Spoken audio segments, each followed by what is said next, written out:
So today I have Ice from Germany on an interview.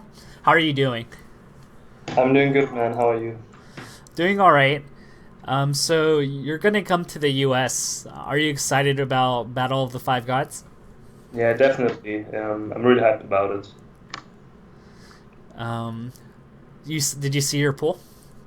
Yeah, I saw it today. I think I have West Balls, PP, and PPU. How do you feel about it?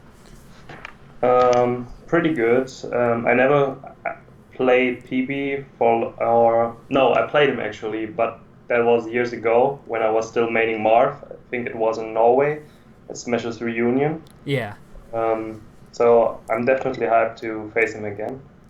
And yeah, I never played PPU either, I think, except in teams yeah. at Apex. So yeah, I'm definitely hyped about them. Do you like the characters? Because I know that you don't like because you're in Germany. You don't really get too much experience like against Yoshi or random characters. So how do you feel character wise that you have Marth and Falco? um, yeah, I'm kind of happy that I have those matchups, but nowadays I try not to hope for the best possible bracket. So I try to prepare for uncommon matchups, for example, Yoshi or Pikachu, especially since at my last encounters with X, the primary Pikachu main, I got destroyed pretty hard. So yeah, I try to prepare for those in the future as well. So I don't try to think as much about how lucky I got. I try to think more in terms of how to play my best against them. So how do you practice then, since you don't really get an opportunity to play too many people? Yeah, that's true. So how I practice nowadays is basically that I play against CPUs.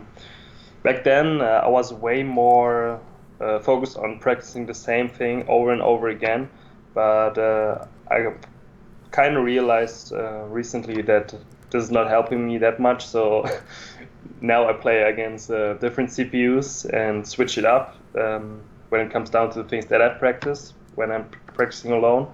And yeah, that's basically it. Like I would say that I probably practice about 80% of my time alone, and the other 20% are either playing in friendlies against people in my city or at tournaments.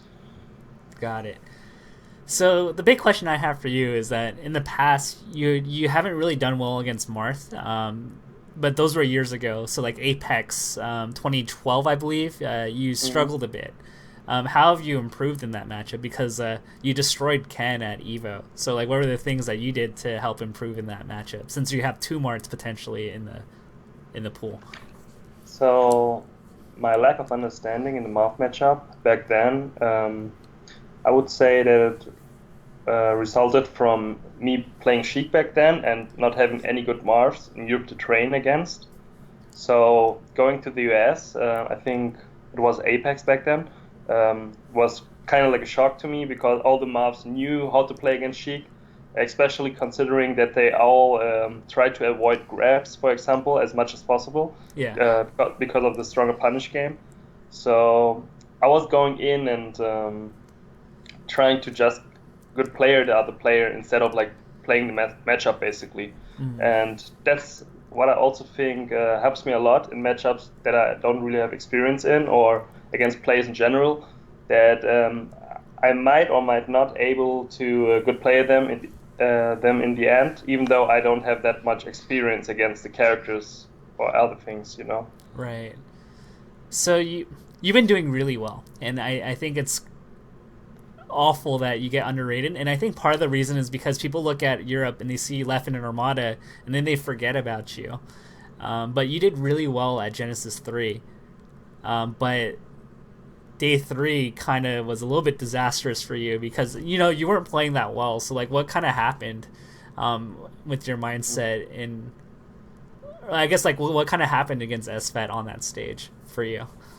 Okay, so the main difference for me between, let's say, day two and day three was definitely my mindset because at day two, I just focused on my next opponent every time, and I wasn't not that bothered about who I'm gonna face, or I was not preparing that much for them. I was more focused about winning the current set every time. So after I beat Callball at day 2, and PB&J told me that I got top 8.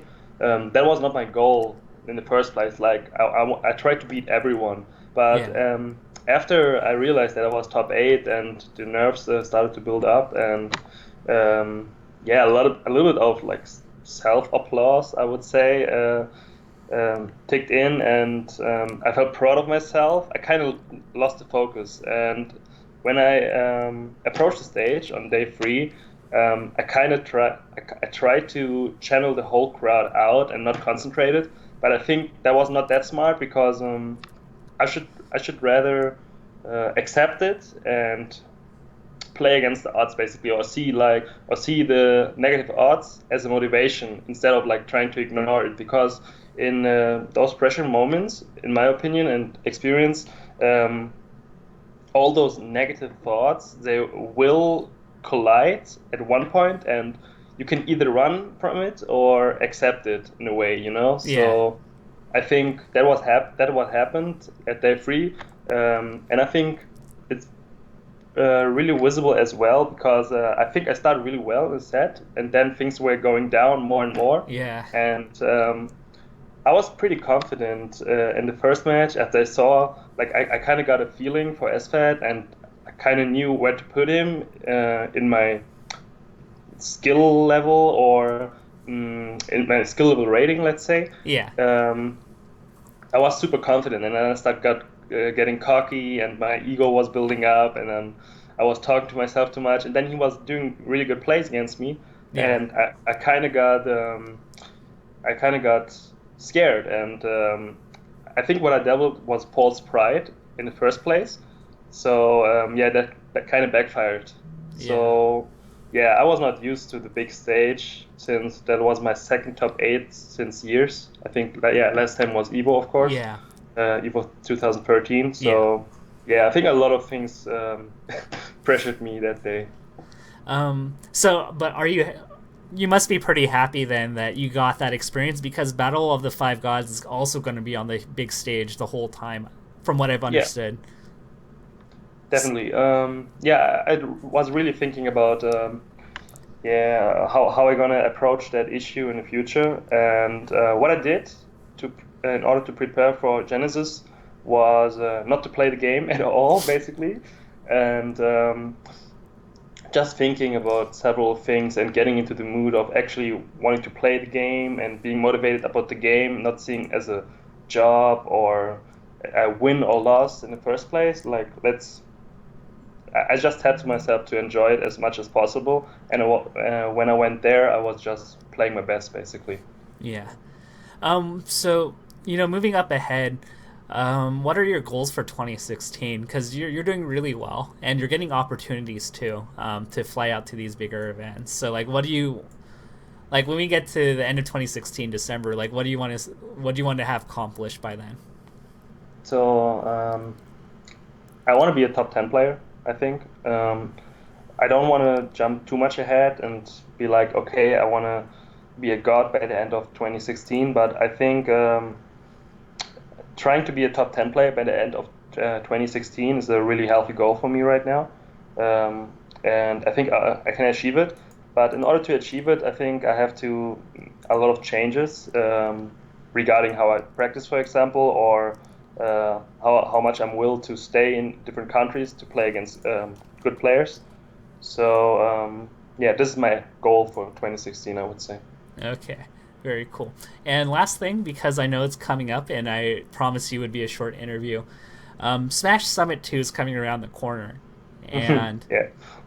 I'm pretty sure you want to sign up for it. So my Yes. question to you is, why should people vote for you? Um, because because if I get voted in to Smash Summit, I will promise people that I will do my absolute best, and I will try to not be lazy, and and get nervous or something, because every time. That's what I experienced in the past when I was playing for someone else instead of myself. I was playing better because that way um, I couldn't betray my fans or the people that I was playing for, Yeah. because I don't really care that much about messing up for myself, example, instead of messing up for the people. So if people vote for me in order to get into the summit, I will promise to give my absolutely best, and I will train super hard, of course. And yeah, that's basically all I can do. Well, awesome. And do you want to give any final shout outs before we end this? Shout outs to all my fans, supporters, um, to my insanity, of course, and yeah, that's everyone, I guess. Well, sounds good. Well, thanks for coming on briefly, and I hope you have a great rest of your day or night. Yeah, thanks for the interview, and yeah, I guess I see you soon then. All right.